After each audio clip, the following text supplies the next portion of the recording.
fun, it's cuteness. Conversations I've never had. Street talk. Excuse me.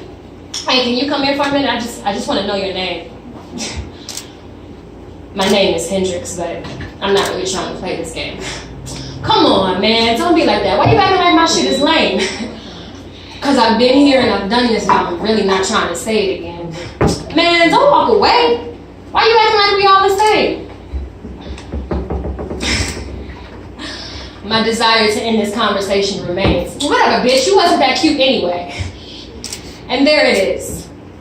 The negative comment in response to my rejection that you just had to fix your lips to say. Just because I am uninterested, it doesn't make you any less of a king. Your crown is only diminished when my lack of reception results in you spouting childish things, particularly about how your conveyed interest in me was nothing more than fleeting, especially considering seconds before you were begging me for more than a few seconds of exchanged greetings.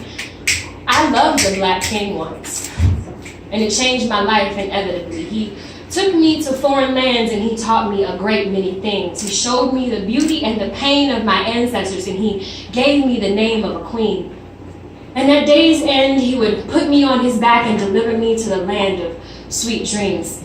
While our love is eternal, I'll admit that it was strained. For to keep me protected and cared for, he had to leave me time and time again. And by the time he returned home for good, I was blind to what had already broken within.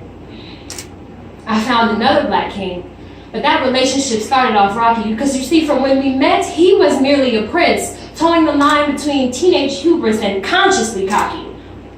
Friday nights became ours, bonding over cheap arcade games and curly fries. I fell for his smile, the way it instantly shrank his eyes. And we laughed.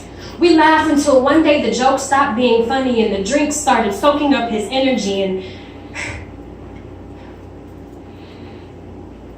I watched him battle the bottle for months.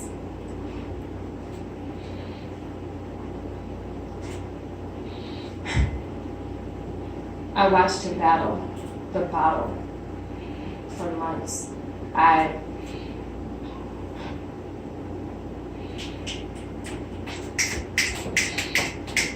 watched him battle the bottle for months. And I'm sorry, y'all. This is actually about some people that I know. So just give me a second.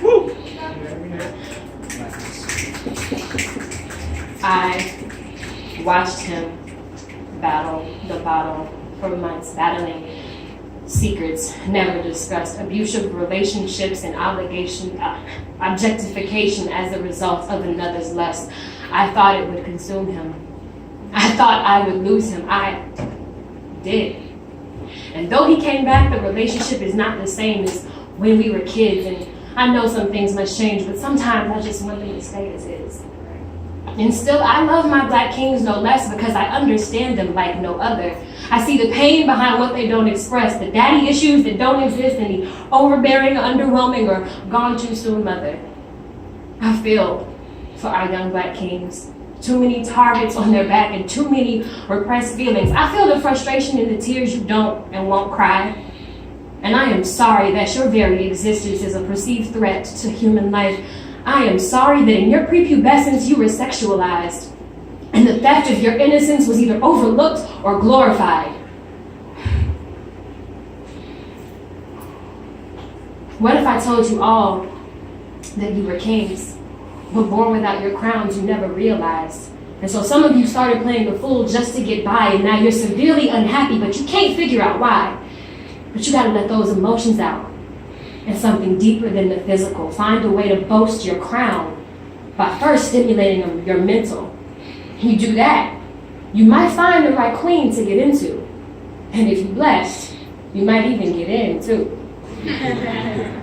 But in the meantime, it's no disrespect. My no isn't meant to dish you. The queen in me loves you, king. I'm simply uninterested. And that shouldn't be an issue. Woo! Thank you.